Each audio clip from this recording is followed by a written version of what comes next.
अब विशाल ठाकुर का भी एक बार रुख करता हूँ, चंडीगढ़ से हमारे साथ जुड़े हुए हैं, वो कुछ किसानों के साथ मौजूद है। विशाल, किसानों के साथ मौजूद है, जरा किसानों से भी पूछिए, सरकार से जो उम्मीदें लेकर बैठे हुए थे, किसानों को वो सब कुछ मिला, कैसे देख रहे हैं वो बजट को?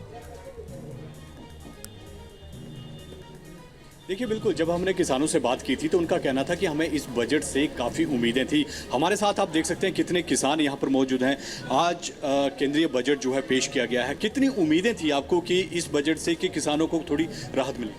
ਸਭ ਤੋਂ ਪਹਿਲਾਂ ਤਾਂ ਉਮੀਦਾਂ ਸੀਗੀਆਂ ਜਦੋਂ 2 ਸਾਲ ਹੋ ਗਏ ਕਿਸਾਨ ਅੰਦੋਲਨ ਚੱਲਦੇ ਨੂੰ। ਅਸੀਂ ਕੋਈ ਰਾਜਨੀਤਿਕ ਗੱਲ ਨਹੀਂ ਕਰਨੀ।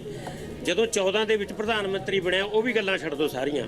ਜਦੋਂ ਹੁਣ ਕਿਸਾਨ ਅੰਦੋਲਨ ਚੱਲਿਆ ਤਾਂ ਜਿੰਨੀਆਂ ਵੀ ਕਿਸਾਨ ਅੰਦੋਲਨ ਦੌਰਾਨ ਸਾਡੀਆਂ ਡਿਮਾਂਡਾਂ ਸੀ, ਇੱਕ ਕਾਲੇ ਕਾਨੂੰਨਾਂ ਨੂੰ ਵਾਪਸ ਲੈ ਕੇ ਸਾਡੀ ਇੱਕ ਡਿਮਾਂਡ ਸੀ ਪਰਾਲੀ ਨੂੰ ਅੱਗ ਲਾਉਣ ਵਾਲੀ, ਇੱਕ ਸੀਗੀ ਬਿਜਲੀ ਐਕਟ ਬਿਜਲੀ ਸੋਧ ਬਿੱਲ, ਇੱਕ ਸੀਗਾ ਜਿੰਨੇ ਕਿਸਾਨਾਂ ਦੇ ਪਰਚੇ ਤਿੰਨੇ ਤਾਂ ਇਹ ਨਹੀਂ ਕਰੇ ਇਹਨਾਂ ਨੇ। ਦੂਜੀ ਗੱਲ, ਜੋ ਵੀ ਵਾਅਦਾ ਹੁਣ ਅੱਜ ਜਿਹੜਾ ਬਜਟ ਲੈ ਗਿਆ ਉਸ ਗੱਲ ਕਰੀਏ, ਇਹਨਾਂ ਨੇ 1.5 ਲੱਖ ਕਰੋੜ ਰੁਪਏ 1.5 ਲੱਖ ਕਰੋੜ रुपया 1.5 लाख करोड़ किसानों के लिए रखा है। क्या मैंने रखाता है 1.5 लाख करोड़ रुपया? कोई मैंने नहीं रखाता। चलिए ठीक है विशाल, मैं आता हूँ आपके पास। तो सिंह साहब, ये किसानों की नाराजगी दिख रही है, क्या किसानों को वाकई इस बार जो उम्मीद थी वैसा कुछ नहीं मिल पाया क्या? देखिए, बहुत एक्सपेक्टेशन था क्योंकि रूरल सेक्टर, अभी आप देखिएगा इकोनॉमिक सर्वे में भी कहा गया है कि जो ट्रेडिशनल थिंकिंग था, डेवलपमेंट ट्रेजेक्ट्री जो होता है, पहले कहा जाता है कि रूरल इकोनॉमी से आप यूथ को निकाल के मैन्युफैक्चरिंग में लाएं, मैन्युफैक्चरिंग से वैल्यू एडेड में मतलब टर्शियरी सेक्टर में ले जाएं, सर्विस सेक्टर में, ये प्रक्रिया होती थी। सर, इकोनॉमिक सर्वे ने कहा नहीं, इसको बदलना पड़ेगा और एग्रीकल्चर से आपको डेवलपमेंट को शुरू करना पड़ेगा। मुझे लगा था कि एग्रीकल्चर के लिए कुछ फोकस बिल्कुल डिफरेंट रहेगा और वो डिफरेंट ये होगा कि किसानों को जो इंसेंटिव है एग्रीकल्चर और एलाइड फंक्शंस के लिए, जैसे गो पालन है, एनिमल हस्बेंड्री है, पोल्ट्री है, इसके लिए एडिशनल काफ़ी कुछ थ्रस्ट होगा। वो इस बजट में नहीं मिला है।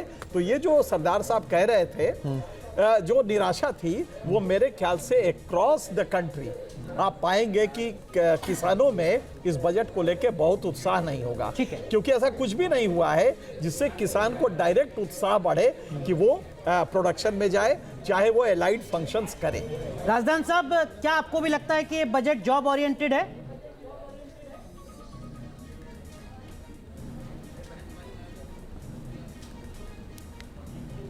देखिए, ये बहुत अहम सवाल है कि हमें एम्प्लॉयमेंट चाहिए और राइट एम्प्लॉयमेंट चाहिए। अब अगर किसी इंडस्ट्रियल ट्रेड में किसी यंग आदमी को या औरत को ट्रेन किया गया है और उसको उस ट्रेड में आगे एम्प्लॉयमेंट नहीं मिलती, वो कोई चौकीदार के या कोई और ऐसे आंगनवाड़ी वर्कर की एम्प्लॉयमेंट मिल जाती है, वो मैं एम्प्लॉयमेंट नहीं समझूंगा सही है। वो उसके लिए सब्सिस्टेंस है बस। तो ये जो है ओरिएंटेशन के आपने उसी आदमी को ट्रेन करना है, उसी को एम्प्लॉय करना है क्लस्टर अप्रोच से कि इस रीजन में वो ट्रेनिंग इंस्टीट्यूट्स जो हैं वहाँ की इंडस्ट्री उसको सिलेबस देगी, वहीं के बच्चे रिक्रूट होंगे, बाहर वाले भी होंगे 20, 25, 30% जितना आप कहते हैं। बट इसेंशियली उस एरिया को आपको मैन पावर प्लानिंग करके the right kind of employment दे के उनको बच्चों को एम्प्लॉय करना चाहिए। ठीक है, इसका मुझे अब कहीं फोकस सर कुछ पॉइंट्स हैं उनका मैं जिक्र करूंगा, जिनका जिक्र वित्त मंत्री ने किया है अपने बजट भाषण में। राजदान साहब, मैं आऊंगा आपके पास, लेकिन नितिन बैजल साहब, एक एनपीएस वात्सल्य करके स्कीम की शुरुआत की है वित्त मंत्री ने, वो क्या है सर? माइनर्स के लिए है।